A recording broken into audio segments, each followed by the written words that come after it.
So, for example, right now this would be based as practical learning, and I really like practical learning because now we're forced to do. Oh, you have to do it like this, and because when you do practical learning, you don't just learn, you also gain experience.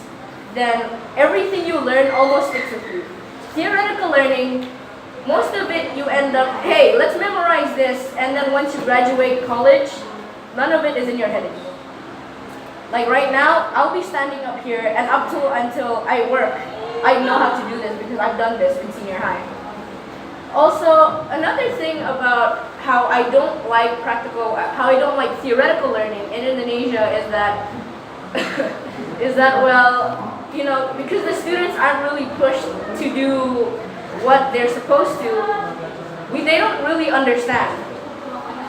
A good comparison of me when I was in Australia. When I was in Australia, almost every meeting we had in class, for example in English, almost every meeting, here you have to make this text, if you need help come to me, but make this text. Or in science here, do this experiment, right? Or maybe in cooking class, because we had a cooking class. Here's the recipe, here's your guidebook, you have to do this, by the end of the day, show me your result. Because we're told what to do, we know what we're doing, and it sticks with us. But with theoretical learning, you're not going to, memorize a recipe and when you're older, oh, I don't remember the recipe. That's weird, but if you know how to bake, if you're used to baking, if you do it a lot, no matter how old you are, at least you're going to remember the base. Oh, these are the ingredients. I remember this part, and this part. Oh, I forgot this part. I can look it up again. But I can bet you right now in theoretical learning, if you tell a child at this age, here, memorize this recipe, and tell them to do it again when they're 20 or when they've graduated, I can bet you they can't even remember the ingredients. Right?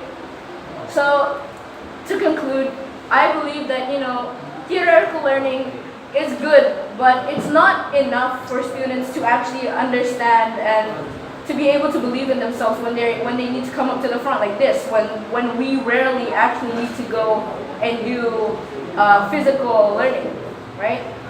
So yeah, to conclude, I've always believed it's better for us to use practical learning instead of theoretical learning, because not only does it stick to the student's mind, but it also helps them, think out of the box. I apologize if I've made any mistakes. Assalamualaikum warahmatullahi wabarakatuh.